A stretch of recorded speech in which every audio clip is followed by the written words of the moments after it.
Santiago capítulo 4, versículos 11 al 17.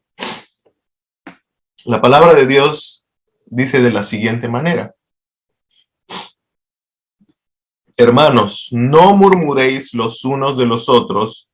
El que murmura del hermano y juzga a su hermano, murmura de la ley y juzga la ley. Pero si tú juzgas a la ley, no eres hacedor de la ley, sino juez. Uno solo es el dador de la ley, que puede salvar y perder. Pero tú, ¿quién eres para que juzgues a otro? Vamos ahora, los que decís, hoy y mañana iremos a tal ciudad y estaremos allá un año y traficaremos y ganaremos, cuando no sabéis lo que será mañana. Porque, ¿qué es vuestra vida? Ciertamente es neblina que se aparece por un poco de tiempo y luego se desvanece. En lugar de lo cual deberías decir, si el Señor quiere, viviremos y haremos esto o aquello. Pero ahora os jactáis en vuestras soberbias. Toda jactancia semejante es mala. Y al que sabe hacer lo bueno y no lo hace, le es pecado. Que el Señor bendiga su palabra leída en esta mañana, que justamente de esto es que vamos a estar escuchando la predicación. Vamos a escuchar ahora la palabra de nuestro Señor y les instamos a abrir sus Biblias ahí en la carta de Santiago capítulo 4 y a escuchar la palabra de Dios como lo que es, palabra de Dios. Dios hablando por medio de su siervo. Así que tenemos aquí a nuestro hermano Andrés que ahora va a hablarnos la palabra del Señor. Damos gracias al Señor por darnos la oportunidad una vez más de poder reunirnos por este medio, mientras estamos aún con restricciones para poder hacerlo de forma presencial, pero nos gozamos en el Señor. El Señor es el que santifica, Él es el que hace especial, y es en su nombre en el cual nos reunimos en este tiempo. Vamos a continuar con nuestro estudio de la carta de Santiago.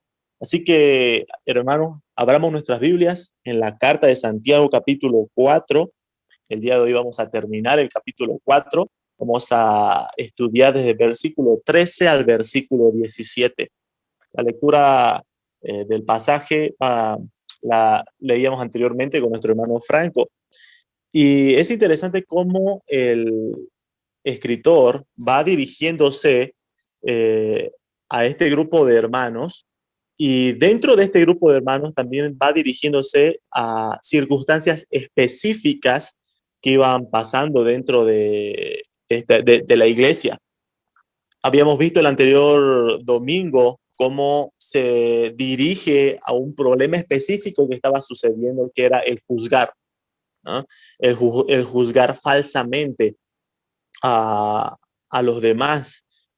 En este tiempo, el escritor dirige su atención a otro problema que estaban realizando este grupo de creyentes a los cuales les escribe. Y el versículo 13 empieza con una frase, empieza diciendo, vamos ahora los que decís. Lo que está queriendo hacer el autor es llamar la atención y decir, presten atención ahora ustedes lo que piensan de esta forma, es decir, la forma en la cual él va a narrar. Y dice, presten atención, los que piensan de esta forma. ¿Qué forma? Versículo 13. Los que dicen, hoy y mañana iremos a tal ciudad y estaremos allá un año y traficaremos y ganaremos, cuando no sabéis lo que será mañana. Porque ¿qué es vuestra vida? Ciertamente es neblina, que se aparece por un poco de tiempo y luego se desvanece. Vamos a empezar viendo un primer punto basado en estos dos versículos en esta mañana, y es una perspectiva incorrecta de la vida. Este primer punto lleva por título una perspectiva incorrecta de la vida. El escritor llama la atención a estos creyentes diciendo, aquellos que piensan de esta forma, presten atención. ¿Cuál es el pensamiento de estos creyentes? Dicen, hoy y mañana iremos a tal ciudad, y empiezan a planificar de ir a trabajar. Hay que hacer algunas aclaraciones. el escritor en ningún momento está en contra del trabajo. Porque cuando nosotros leemos el versículo 13, habla de personas que están planificando ir a trabajar a un lugar, ir y mediante su trabajo ganar. Cuando nosotros leemos el versículo 13, nos da la referencia de que probablemente el trabajo al cual se refiere es el mercadeo, ¿no? Mercancías. Así que lo que está hablando el escritor es a este grupo de personas que planificaban para ir a tal lugar, realizar su trabajo y generar ganancias. Ahora, cuando nosotros leemos el versículo 13, decimos, ¿qué tiene de malo? ¿Qué de malo tiene que una persona planifique trabajar? Bueno, el escritor va a llevar su atención a dos aspectos muy importantes, que el número uno se refiere a la planificación excluyendo a Dios de todo. Y el número dos es la planificación sin saber de que nuestra vida es corta. Esto es muy importante entender porque el escritor va a llamar la atención en el versículo 14 cuando les dice, cuando no sabéis lo que será mañana. Ustedes planifican y hacen los planes de vida de generar riquezas, pero ustedes no saben qué es lo que será mañana. Esto es muy parecido a una parábola, una historia que cuenta nuestro Señor Jesucristo en Lucas capítulo 12. Lucas capítulo 12. Nuestro Señor Jesucristo hace referencia a una situación similar y narra una historia. Versículo 13 del capítulo 12 en adelante. Le dijo uno de la multitud a nuestro Señor Jesucristo: Maestro, di a mi hermano que parta conmigo la herencia. Nuestro Señor Jesucristo va a responderle a un hermano que le dice a Jesús: mi hermano no quiere repartir la herencia conmigo, dile que reparta la herencia. Versículo 14.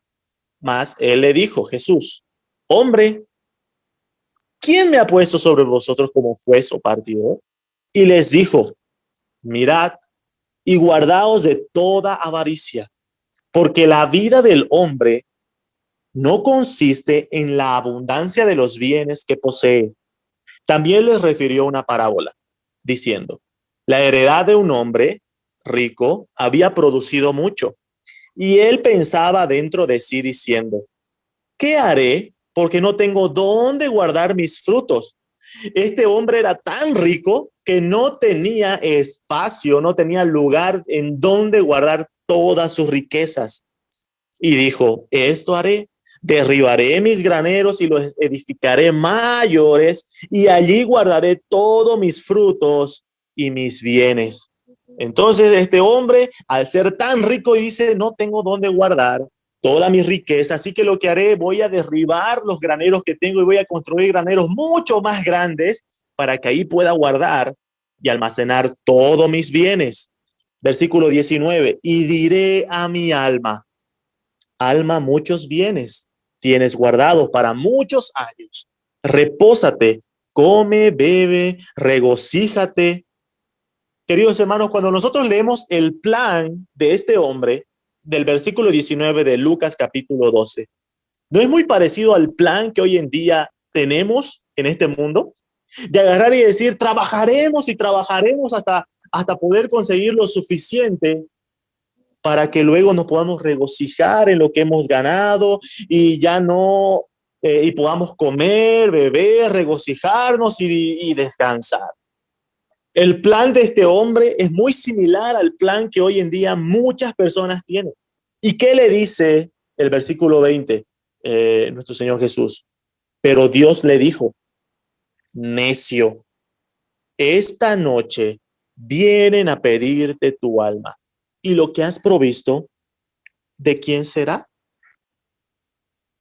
Queridos hermanos, tanto la historia que narra nuestro Señor Jesucristo como lo que les exhorta Santiago a estos creyentes es prestar la atención a la brevedad de la vida y lo necio que es enfocarnos en lo material en esta vida. Hay tres aspectos similares en ambos relatos. Uno es que la vida no consiste en la abundancia de los bienes materiales. La vida no consiste, queridos hermanos, en la abundancia de los bienes materiales. Por eso este punto, el título de este punto es una perspectiva incorrecta de la vida. Aquel que tiene una perspectiva incorrecta de la vida, como la que Santiago está hablando, es de aquellos que planifican ganar y acumular recursos y bienes materiales y acumular y creer que la vida consiste en llenarnos de bienes materiales. Pero tanto lo que nuestro Señor Jesucristo está hablando como Santiago es mostrar que la vida no consiste en la abundancia de bienes materiales. ¿Por qué? Y ahí viene el segundo aspecto. Porque la vida en este mundo es corta. Porque la vida en este mundo es breve. Nuestro Señor Jesucristo le decía en la historia a ese hombre necio: todo lo que tú ganaste, el día de mañana, si te mueres, ¿de quién será? Y el último aspecto importante es que la vida no tiene sentido si la planificamos fuera de Dios. ¿Cuál es el problema de estos hermanos a los cuales les escribe Santiago? Es que ellos estaban planificando como si ellos tuviesen el control en sí de hacer y deshacer a placer. Y no solamente eso, sino que ellos estaban planificando solamente enfocándose en los bienes materiales. El libro de Eclesiastés es un libro que habla mucho sobre la vanidad de la vida, sobre lo breve que es la vida, es esta vida, lo corta que es esta vida, pero también sobre aquello que es en vano hacer en esta vida, en este caso, los aspectos materiales. A lo largo de todo el libro, el escritor de Eclesiastés se refiere hablando de que todo lo que está debajo del sol es vanidad, es decir, no vale nada. Y al final del libro, en Eclesiastés capítulo 12, si podemos ir para dar lectura, Eclesiastés capítulo 12, el autor de ese libro va a llegar a una conclusión que es muy importante para que nosotros tomemos en cuenta. Eclesiastés capítulo 12, versículo 13. El fin de todo el discurso oído es este. El predicador de este libro está terminando como conclusión y diciendo todo lo que hemos hablado, todo de lo que hemos hablado en este libro, el fin, el propósito final es este. ¿Y cuál es el propósito final de toda la enseñanza del libro de Eclesiastés? Teme a Dios y guarda sus mandamientos, porque esto es el todo del hombre. Queridos hermanos, el propósito de la vida no es acumular bienes materiales. El propósito de la vida no es generar abundancia para envejecer con tranquilidad humana. La palabra de Dios nos muestra que el propósito de la vida, el propósito de todo ser humano en este mundo debe ser temer a Dios y guardar sus mandamientos. ¿Por qué? Porque Dios es el todo del hombre. Queridos hermanos, si nosotros tenemos una perspectiva incorrecta de la vida, vamos a pensar como estos creyentes a los cuales les escribe Santiago, que planifican solamente en abundar en lo material, en trabajar y llenarse de riquezas y iremos y ganaremos y generaremos mucha riqueza. Pero querido hermano, la vida no consiste en eso. La palabra de Dios nos dice que hay un solo propósito por el cual hemos sido creados, que es dar gloria a Dios. ¿Y cómo damos gloria a Dios? Temiendo a Dios y guardando sus mandamientos. Volvemos a Santiago capítulo 4. El escritor de la carta les dice, cuando no sabéis lo que será mañana, ustedes no tienen el control de lo que va a pasar mañana. Porque, ¿qué es vuestra vida? Ciertamente es neblina que se aparece por un poco de tiempo y luego se desvanece, queridos hermanos. Esta es la realidad de la vida del hombre. Esta es la realidad de la vida de todo ser humano en este mundo. Es neblina. El día de hoy estamos, el día de mañana ya no. Es tan breve. Hoy en día lo que ha hecho quizás esta pandemia, este contexto que estamos viviendo hoy en día es mostrarnos la realidad, es mostrarnos que el ser humano es pasajero. Es eso lo que Santiago quiere mostrarnos. Somos pasajeros. Y es por eso que el apóstol Pablo, cuando habla sobre cuál debe ser la perspectiva correcta que debe tener el creyente, hace mucho énfasis en las cosas de arriba y no en las de la tierra. Por ejemplo, en Colosenses capítulo 3, versículo 1 al 3, dice, si pues habéis resucitado con Cristo, buscad las cosas de arriba, donde está Cristo sentado a la diestra de Dios. Poned la mira en las cosas de arriba, no en las de la tierra, porque habéis muerto y vuestra vida está escondida con Cristo en Dios. Queridos hermanos, el apóstol Pablo intenta animarnos diciendo, ponga la mira en las cosas de arriba, es decir, en las cosas celestiales, no en las cosas terrenales. Hermanos, cuando nosotros tenemos una perspectiva incorrecta de la vida, como estos creyentes, desviamos la mirada de en dónde debe estar nuestro enfoque, en dónde debe estar nuestra perspectiva central. Quiero preguntarte algo muy importante. Tanto Santiago como el apóstol Pablo se refiere a creyentes. Por ejemplo, el apóstol Pablo le dice, si habéis resucitado con Cristo, vas a poner tu mirada en las cosas de arriba. Si tú verdaderamente eres hijo de Dios, hija de Dios, entonces tenemos un mandato de poner la mira en las cosas de arriba. Las personas del mundo se preocupan en las cosas del mundo, pero los hijos de Dios ponen la mira en las cosas celestiales. ¿Por qué? Porque ahí es donde vamos, porque ahí es donde pertenecemos. Tenemos una ciudadanía celestial y ahí es donde debemos enfocarnos. Nuestro Señor Jesucristo le decía a sus discípulos, haced tesoros en el cielo y no tesoros en la tierra donde todo se echa a perder. Esto nos lleva a una aplicación muy importante. Querido hermano, hermana, ¿en qué dedicas la mayor parte de tu tiempo y planificación de vida?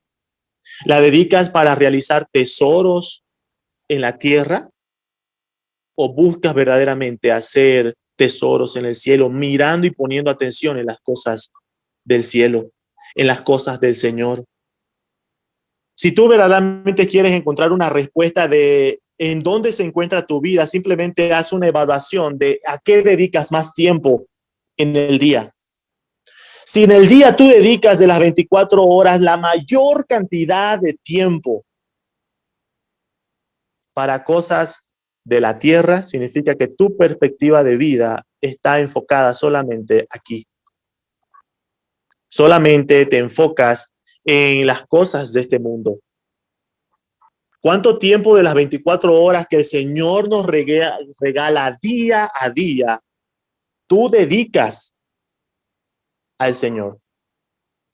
La respuesta a esa pregunta es tu verdadera condición espiritual. Si de las 24 horas tú le dedicas 0 al Señor, esa es tu verdadera condición espiritual. Y sabes que si tu respuesta es 0, preocúpate. Preocúpate. El creyente tiene que vivir mirando las cosas de arriba. Entonces, el primer punto, una perspectiva incorrecta de la vida. Aquel que planifica buscando llenarse de los bienes materiales, ignorando a Dios e ignorando la brevedad de la vida, ignorando que somos neblina y que el día de mañana puede que ya no estemos. Vamos a ver nuestro segundo punto, versículo 15. Lo contrario a la primera perspectiva. Versículo 15 dice, en lugar de lo cual deberías decir, en vez de decir lo que está queriendo decir Santiago, en vez de decir, iremos y planificaremos y ganaremos y nos llenaremos de riqueza, en vez de decir eso, deberíamos decir, si el Señor quiere, viviremos y haremos esto o aquello. Nuestro segundo punto lleva por título la dependencia en la soberanía de Dios. El contraste de la idea anterior del hombre que planifica pensando que tiene el control de todo. Santiago habla de aquel que reconoce que el control de todo lo tiene Dios. Dios es soberano, es decir, Dios tiene el control, Él reina sobre todo lo existente y nosotros debemos someternos a ese reinado. Lo que Santiago está diciendo es, si tú verdaderamente eres creyente, si tú verdaderamente eres hijo o hija de Dios, tienes que reconocer el control, la soberanía de Dios sobre todo. Lo que Santiago está queriendo hacer no es dar una frase cliché, una frase que nosotros repitamos y solo por repetirla ya somos bíblicos. No es que está diciendo, si tú no dices si el Señor quiere, entonces no está siendo bíblico. No está queriendo dar una frase cliché. Lo que está queriendo hacer es mostrar una convicción de vida. Si tú no tienes la convicción de que el Señor tiene el control de todo, no importa si tú dices, si el Señor quiere, si en verdad tú no entiendes que el Señor tiene el control de todo, entonces no vas a entender nada de lo que sucede en este mundo. Si nosotros no entendemos la soberanía de Dios, no vamos a entender nada de lo que sucede en este mundo. Y nada nos va a consolar. Y nada nos va a dar esperanza. ¿Por qué? ¿Por qué, queridos hermanos? Porque alguien que no entiende la soberanía de Dios cuestiona todo lo que hace Dios. Alguien que no entiende la soberanía de Dios cree que nosotros tenemos cierto control en las cosas que pasan. Y eso, hermanos, es contrario a lo que la Escritura nos muestra. La soberanía de Dios nos muestra que Él tiene el control de todas las circunstancias. Ahora, aquí hay verdades muy importantes que debemos entender como creyentes. Dice que solamente si el Señor quiere, viviremos, y solamente si el Señor quiere, haremos esto o aquello. Número 1, Dios es soberano en la vida. Dios es el dador de la vida. Dios es el que tiene el control de la vida y de la muerte. Hermanos, esta verdad es una verdad muy difícil de entender. ¿Por qué? Porque, ¿qué pasa cuando me toca enfrentar y ver la muerte de cerca? ¿Cómo es que Dios tiene el control de la muerte? ¿Cómo es que Dios es soberano y permite que las personas mueran? Dios tiene el control. Dios es el soberano. Dios es soberano, queridos hermanos. En este mundo nadie va a estar ni un segundo más, ni un segundo menos de lo que Dios quiere que esté. Dios tiene el control. Dios es soberano. Si tú no entiendes eso, cuando te toque enfrentar, van a haber cuestionamientos. No solamente Dios tiene el control de todo, de la vida, de la muerte, Dios tiene el control, dice que de todo lo que hacemos. Una de las historias que grafica claramente esto es lo que le pasa a Job. En la escritura nosotros encontramos la historia de Job y Job, dentro de los parámetros humanos, no hizo nada para merecer todo lo que le había pasado.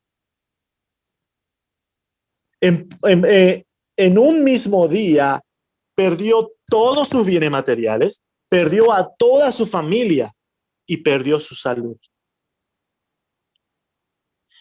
Humanamente él no había hecho nada. Y cuando nosotros analizamos, vemos a Dios permitiendo que sucedan todas las cosas. Dios dando carta abierta para que suceda aquello.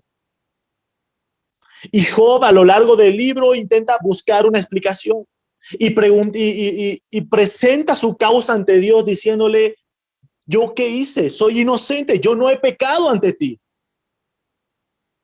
Algo interesante, queridos hermanos, al final del libro de Job, es que Job le pregunta a Dios por qué le estaba pasando todo lo que había pasado. Cuando nosotros leemos todo el libro, Dios en ningún momento le da una respuesta explicándole por qué le había pasado eso. Al contrario, lo que hace Dios es mostrarle quién era Job y quién era Dios, diciéndole: muy bien, ¿dónde estabas cuando yo formaba la tierra? ¿Dónde estabas cuando yo ponía cerrojos a las aguas del mar? Y a lo largo de 3 capítulos, Dios le muestra quién es él y quién es Job. Y al final, Job reconoce diciéndole: oh Señor, de oídas te había oído, pero ahora mis ojos te ven. ¿Cómo es que Job llega a esa conclusión si es que nunca recibió una respuesta directa de Dios a su pregunta de por qué le estaba pasando eso? Porque Job verdaderamente había conocido quién era Dios. Y al conocer quién es Dios, entendió que Él es el soberano. Que cuando Dios decreta, cuando Dios dice algo, no hay quien pueda contrariarlo. Queridos hermanos, cuando nosotros vemos la soberanía de Dios, a veces nos asusta y decimos: no puede ser que Dios permita todo esto. Pero nos olvidamos algo, hermanos, y es algo que habíamos cantado al principio, que no solamente Dios es soberano, sino que Él es santo. Él es soberanamente santo. Todo lo que Dios quiere hacer, todo lo que Dios hace es santo, es puro, no hay maldad en ello y busca su gloria. Queridos hermanos, el escritor de Santiago nos invita a entender que todo lo que sucede en este mundo es bajo el control de Dios. Y eso debe ser una razón de esperanza para nosotros, para todo aquel que cree en Cristo Jesús. La soberanía de Dios, la justicia de Dios, la santidad de Dios para el que no conoce a Dios debe ser algo para temblar, debe ser algo para horrorizarse.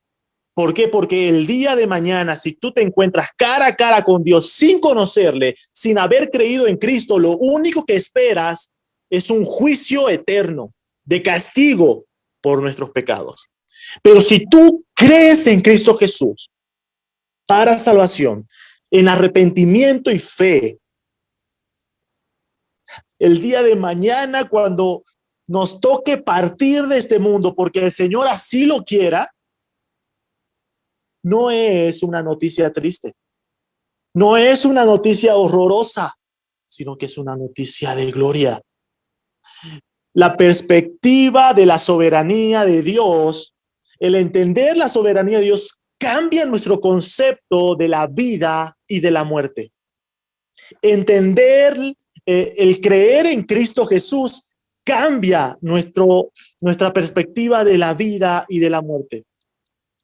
Hoy en día nosotros cuando hablamos de la vida y de la muerte, no vemos y queremos aferrarnos a esta vida y vemos la muerte como lo más triste y doloroso. Y es la muerte en este mundo es triste y dolorosa. Pero cuando tú crees en Cristo, el Señor cambia tu perspectiva. Cambia esa perspectiva. El apóstol Pablo en Filipenses capítulo 1 dice lo siguiente: desde el versículo 21 en adelante, dice, porque para mí el vivir en Cristo, porque para mí el vivir es Cristo y el morir es ganancia. Mas si el vivir en la carne resulta para mí en beneficio de la obra, no sé entonces qué escoger, dice el apóstol Pablo, versículo 23, porque de ambas cosas estoy puesto en estrecho, teniendo deseo de partir y estar con Cristo, lo cual es muchísimo mejor. Cuando tú crees en Cristo, en fe y arrepentimiento para salvación, cambia tu perspectiva de la vida y de la muerte. El que no cree en Cristo ve a la muerte como lo más triste y ve a la vida como lo muchísimo mejor. Pero el que cree en Cristo tiene el pensamiento del apóstol Pablo diciendo que estar con Cristo es muchísimo mejor que esta vida. Y eso nos da esperanza. Queridos hermanos, la soberanía de Dios para los que están en Cristo es una razón de esperanza. Porque cuando tú entiendes como hijo de Dios en la soberanía de Dios, sabes de que el día que te toque partir de aquí, vas a estar cara a cara con aquel que murió y resucitó por ti. ¡Qué dicha! ¡Qué maravilla, querido hermano, hermana! Pero eso es solamente aquellos que creen en Cristo. Lo que está queriendo hacer el escritor de Santiago es mostrar de que el creyente debe vivir conforme a la voluntad de Dios. Debe vivir sometido a lo que Dios quiere, a la voluntad de Dios. Ahí viene la pregunta. ¿Cómo sé qué es la voluntad de Dios? ¿Cómo sé qué es lo que Dios quiere que yo haga? ¿Cómo sé qué es la voluntad de Dios para mi vida? Bueno, el apóstol Pablo en Colosenses capítulo 1 le dice a estos creyentes de que él oraba para que estos sean llenos de la voluntad. Colosenses capítulo 1, versículo 9 dice, por lo cual también nosotros desde el día que lo oímos, no cesamos de orar por vosotros y de pedir que seáis llenos del conocimiento de su voluntad en toda sabiduría e inteligencia espiritual. Dios ha revelado su voluntad, querido hermano. El escritor de Santiago está diciendo, tú tienes que vivir diciendo, si el Señor quiere. ¿Sabes qué es la maravilla, querido hermano, hermana, con respecto a la vida de los creyentes? Es que nosotros podemos saber qué es lo que el Señor quiere para nuestra vida. ¿Cómo? En su voluntad revelada. Él nos ha revelado su voluntad. Y el apóstol Pablo decía, yo oro por ustedes para que sean llenos del conocimiento de su voluntad. Queridos hermanos, nosotros queremos tener esa esperanza que hablábamos anteriormente, pero tenemos que llenarnos del conocimiento de su voluntad. Si nos llenamos del conocimiento de la voluntad del Señor, es ahí donde nosotros vamos a confiar en que el Dios soberano siempre hace las cosas perfectamente. Queridos hermanos, nos llenemos del conocimiento de la voluntad de nuestro Dios por medio de la voluntad revelada, su palabra.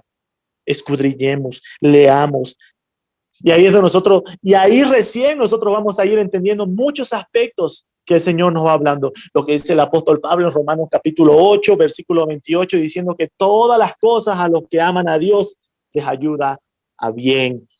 Pero eso solamente es cuando nosotros conocemos su voluntad revelada. Ahí es donde nosotros encontramos esperanza, es ahí donde nosotros encontramos consuelo y fortaleza en esta vida. Saber que Dios tiene el control de todo y que Él hace lo que quiere es la verdad más esperanzadora para aquel que cree en Cristo Jesús. No te afanes por el día de mañana. Era lo que el Señor Jesús le decía a sus discípulos. No te afanes por el día de mañana. Vive cada día como si fuese el último, poniendo las cosas en la poniendo la mira en las cosas de arriba, no en las de la tierra. Concéntrate en lo que más importa, en lo espiritual, en tu relación con el Señor, en cómo agradarle en este mundo, en el reino de Dios y su justicia. Y nuestro Señor Jesucristo dice, y todo lo demás viene por añadidura.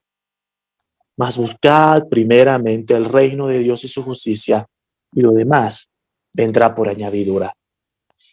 Vamos a ver el último versículo, los últimos dos versículos. Versículo 16 y 17 dice, pero ahora os jactáis en vuestras soberbias. Toda jactancia semejante es mala, y al que sabe hacer lo bueno y no lo hace, le es pecado. El versículo 16 hace referencia a que estos creyentes probablemente habían alcanzado el propósito del versículo 13. Es decir, ellos planificaron y dijeron, hoy y mañana iremos a tal ciudad y venderemos y ganaremos mucho dinero. Y probablemente estos creyentes sí habían ganado mucho dinero y sí se habían llenado de riquezas. Y ahí es donde el escritor de Santiago, el escritor de esta carta, les dice en el verso 16, pero ahora ustedes se jactan en vuestras soberbias. Ustedes se llevan la gloria en aquellas cosas que alcanzaron. Toda jactancia semejante es mala. Santiago les está diciendo, jactarte en las cosas que haces, jactarte en los bienes que alcanzas, jactarte en los logros humanos que alcances, es jactarte en soberbia, en tu orgullo. Y ahí es donde dice el escritor, toda jactancia semejante es mala. Dios no comparte su gloria con nadie, querido hermano. Y recordemos que anteriormente Santiago les está hablando de la soberanía de Dios, de que Dios tiene el control de todo lo que hace. Cuando nosotros nos jactamos, cuando nosotros nos vanagloriamos, cuando nosotros buscamos recibir el reconocimiento y los aplausos nosotros mismos de las cosas que alcanzamos, estamos quitándole la gloria a Dios porque ya no le estamos dando el reconocimiento a Él. Ya no estamos reconociendo de que todo lo que pasa es porque Dios quiere que pase, sino que estamos atribuyéndonos a nosotros las victorias. Nos estamos atribuyendo a nosotros las cosas buenas que nos van sucediendo. Y ahí es donde el escritor les dice, esa jactancia es mala, porque le quita la gloria a Dios. La jactancia humana, buscar promoverse uno mismo, es buscar nuestra propia gloria.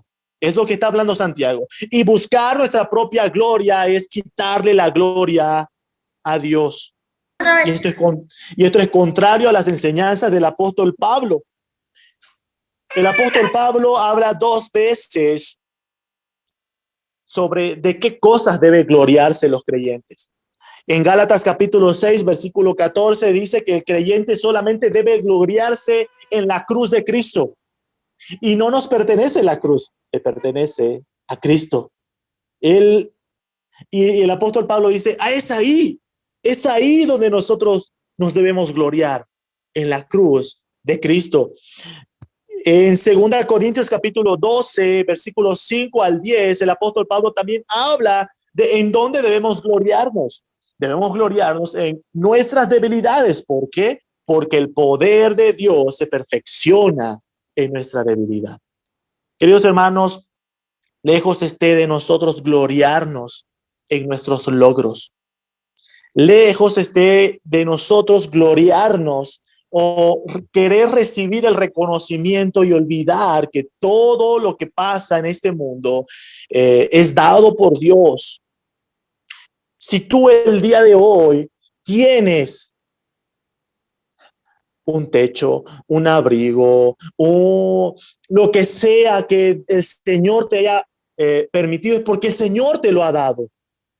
No es porque el sudor de tu frente, que yo me lo he ganado. Si tú tienes el trabajo por el cual puedes sostener a tu familia, es porque el Señor te lo ha provisto. El Señor debe llevarse la gloria en todo. Él es el que debe llevarse la gloria siempre. Y es lo que el escritor les está intentando hablar a estos creyentes. Toda jactancia nuestra obstruye el propósito eterno de darle la gloria a Dios. De darle la gloria a Dios. Recuerdan que estudiamos en un momento que Dios todo lo que hace lo hace para su propia gloria. Dios hace todas las cosas para su propia gloria. Él creó los cielos y la tierra para su propia gloria. Creó todo lo existente en este mundo. Nos creó a nosotros para su propia gloria. El Señor pensó, planificó el plan redentor para su propia gloria. Queridos hermanos, y nosotros no podemos jactarnos de nada, porque el Señor todo lo hace para su gloria. Y es en ese contexto en el cual Santiago cierra toda esta exhortación con una de las frases más famosas de la carta de Santiago, de esta epístola, que es: y al que sabe hacer lo bueno y no lo hace, le es pecado. Con Dios no hay tibieza, queridos hermanos. No hay puntos neutros. Santiago dice, no solamente pecamos cuando hacemos lo que Dios nos prohíbe hacer, sino también pecamos cuando no hacemos lo que Dios nos manda hacer. En la Escritura vamos a encontrar esas dos formas en las cuales Dios presenta su carácter soberano, de mandar, de dar órdenes. Uno es cuando prohíbe directamente y otro es cuando manda acciones directamente. A veces nosotros reducimos la obediencia a Dios a no hacer lo que Dios nos dice que no hagamos. Es decir, estos creyentes a los cuales Santiago les escribe podrían decir, pero ¿qué de malo estamos haciendo? Estamos trabajando. No hemos matado, no hemos robado. Pero Santiago les quiere mostrar de que el hecho de omitir hacer algo que Dios dice que hagamos, y en este caso el reconocer su soberanía y vivir omitiendo esa verdad, ya es pecado. Querido hermano, si tú sabes, mientras más conocimiento tienes de la verdad de Dios y no la ejecutas, estás pecando.